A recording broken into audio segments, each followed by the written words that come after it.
Good morning, everybody. This is Emily from Grammy's Garden, and welcome to a processing day. These are the white sweet potatoes that have been curing. They've been long cured, and I'm getting ready to can these, pressure can them. I don't want any of these to go to waste. The Beauregards, which was the very last grow bag that I did that my daughter and I did together of sweet potatoes. We pulled those at the beginning of October, I think, maybe late September. Anyway, those were eaten very well over the holidays, and I can't tell you how good they are. They're so good. I wish I was able to pass them on to you. But these are delicious too. I have a friend who is unable to eat potatoes or doesn't eat potatoes, and she can eat these and they do not bother her at all.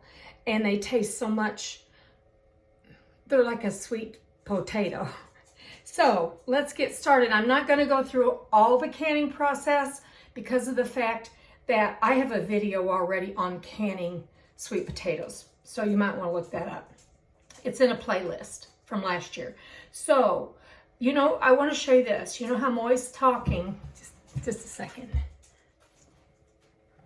I wanna show you, I would talk about when I would chop into one or pierce one, that it would heal over. And I'm going to show you what that looks like. And of course, this won't get included in what I'm going to be boiling and getting ready to can. I'm going to just boil these until the fork barely penetrates them, and then I'm going to put them in to hot jars and can them, process them for 90 minutes. So of course I won't be taking you all along for the whole thing, but I have another thing on the agenda too that I'm going to be doing. I want to show you also, if you've watched my channel a lot, you know that I'm always just amazed at how things want to grow. I mean, yeah, it's hard for me to grow a lot of things, but there are things that just want to grow. These have been in a very cool place for weeks and weeks, and look at that, they're starting to sprout. So I'm going to get these all washed up. I'm going to cut them in sections like this big old daddy, look at that, or big old mama, whichever. I'm going to cut them in sections like about this.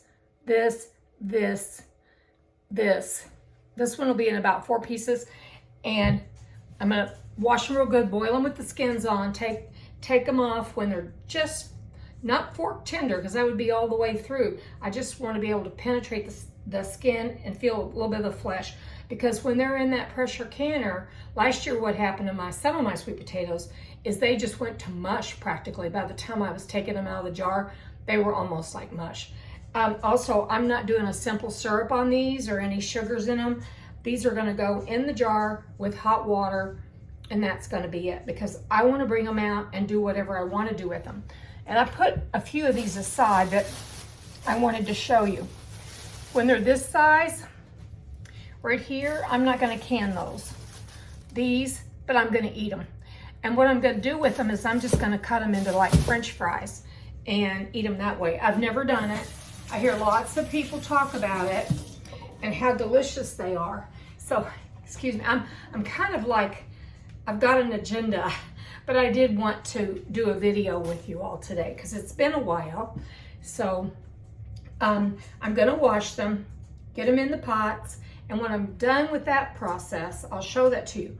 But I'm also going to be making some cranberry sauce because I have cranberries left over from the holidays and that I want to use up. It's not going to be enough to do like a water bath canner full. So what I'm going to do is just store them in the refrigerator.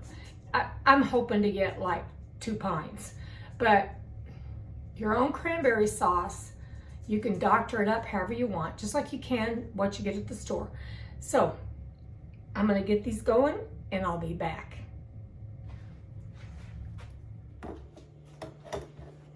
I'm halfway through cutting these up. Halfway. I just wanted to show you, like when it's this big, I'm really careful because I don't want to chop off a finger. So I cut the end off throw them over there so I don't want dirt going down my garbage disposal. And then I've got this on a really good mat, good in that it kind of holds and won't slide. I mean, these are firm. They're very hard to get through sometimes. So if y'all are canning yours, be careful, okay? Okay, you can see I've got my jars ready over here. And I'm planning on doing 1 canner full. And I'll tell you, 1 canner full is all I'm gonna do today, just because it's a limit I set for myself.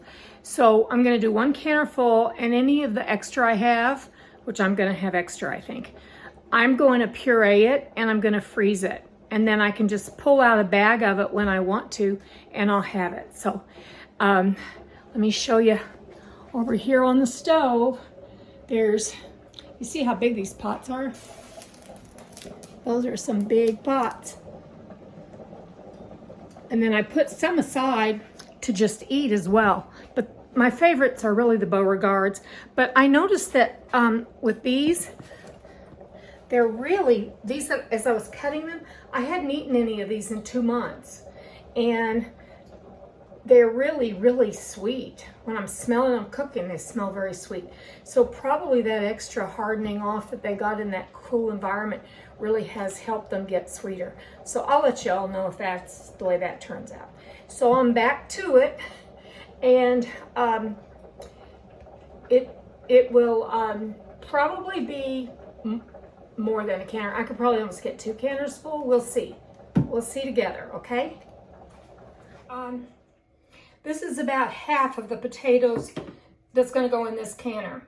So I'm going to be pureeing in my blender and putting those in the freezer. I just had a bite of one. What I'm doing now is I'm wiping off the rims with a paper towel that's got the rim of the jar, with a paper towel that's got vinegar on it.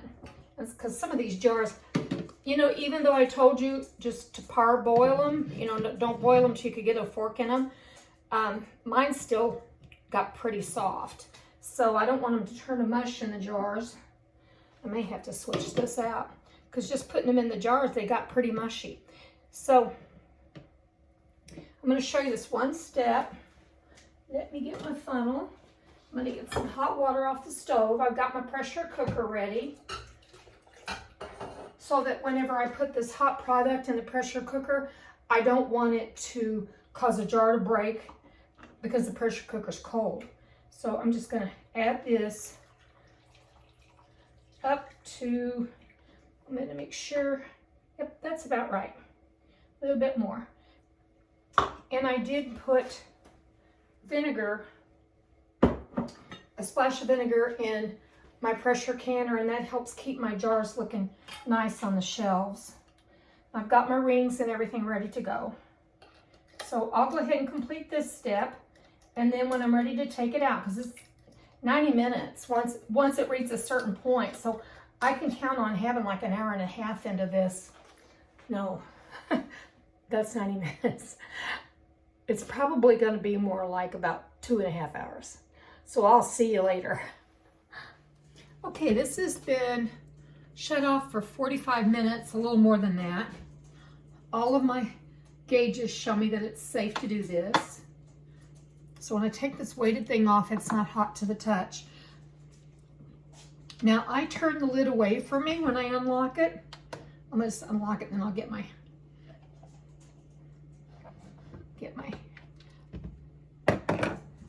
pot holders. Now the steam, there will be steam sometimes. You see that? Can you see it coming up?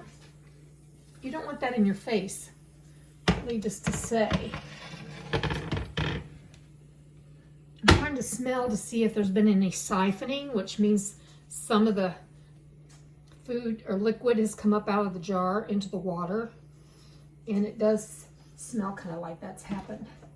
So I'm going to take it out and show y'all. Isn't that interesting? Once they cooked, they turned a more orange color. And that one is bubbling, so I'm wondering if it's one of them that's siphoned. Okay, there's 2, 3. They look nice. They really do look nice. I'm happy. Josie, I had to put a jacket on. It's cold here today. It's in the 20s. We'll get colder if things go as normal. We usually get down. It's not unusual for us to have a -5. And I remember when I was a kid, or even a young woman, it would even get colder. So, I don't know if those of you watching me can or not. This is one of the things that you can do with that wonderful sweet potato harvest. I don't have a root cellar, so I like to preserve them. And I would like to, I don't always like to tell you I'm going to do something and then fail to do it.